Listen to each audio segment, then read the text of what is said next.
So good afternoon, everyone. My name is Lisa Chen. I'm currently a junior at Cornell College in Mount Vernon, Iowa.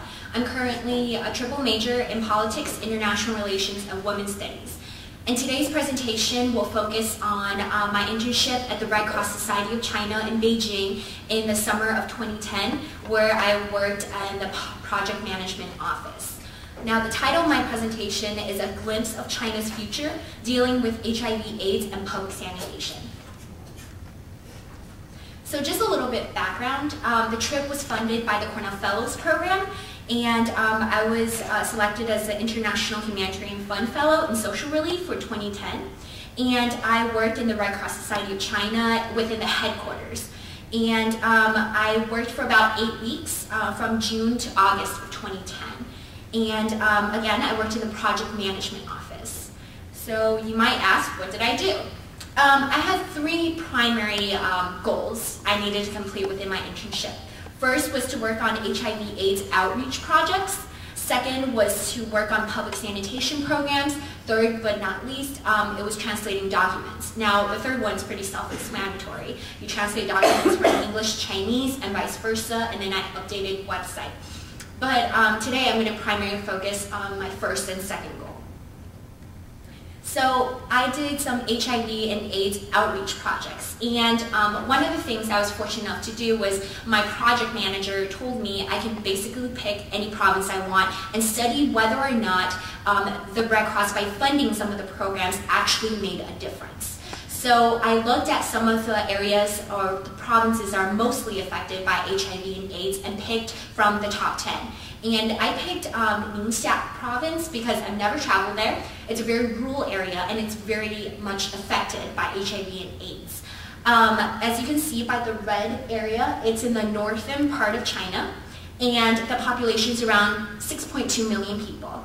And because it is such a rural and impoverished province, there are a lot of migrant workers, and a majority of those migrant workers are female. And as you can imagine, because most of them are not very well educated, they are sex workers.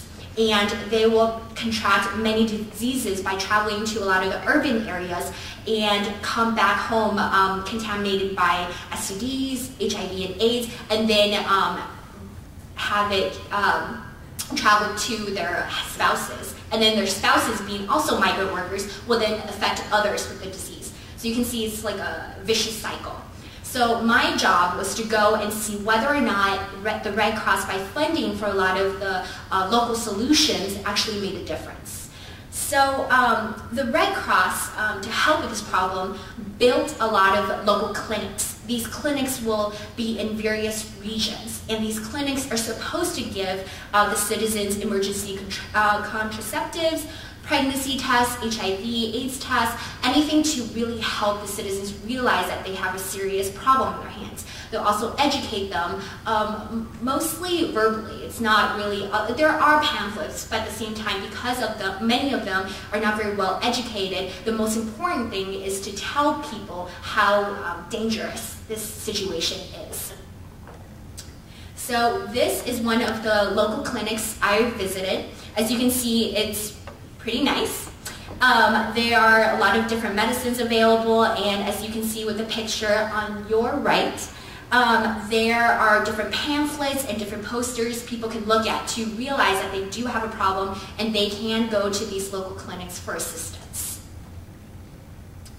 And there's also other usage for these clinics as well. They're not only used to tell people about the negative and the dangers of HIV and AIDS, but they're also used for a wide variety of other things, such as you can see with the picture and the lady in the middle with the picture of the lady, the elderly lady.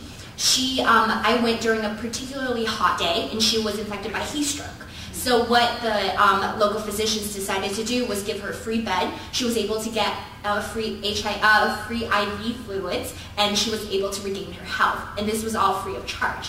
So as you can see, these local clinics are not only built to help people who are affected by HIV and AIDS and STDs, but also to help those who are in need of other medical conditions. So another project I worked on was for public sanitation.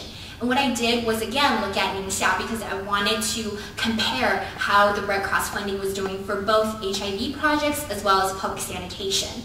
So for public sanitation, what the Red Cross decided to fund was for different physicians to go to elementary middle schools as well as in extremely impoverished neighborhoods. And what really happened was for these elementary middle schools, we all know that a lot of our habits we develop from early on. So we know that we need to wash our hands after using the restroom or drink clean and sanitary water. And these habits we need to start teaching students from very early age. So a lot of these physicians will go to these elementary schools, work to make and to create new water pumps so that it will be clean water. They also made new faucets and mirrors and to furnish the bathroom stalls to give them a cleaner environment and to promote public sanitation and clean environments for these students. And as you can tell by the picture, the students will learn that it's important to wash their hands, it's important to promote these things. And they'll get the toiletries. And the Red Cross also decided to fund for the local people to provide new living conditions. So in a lot of these impoverished areas, a lot of people will just go to the restroom on the street and then go back to their shacks to live there. And it's extremely unhealthy.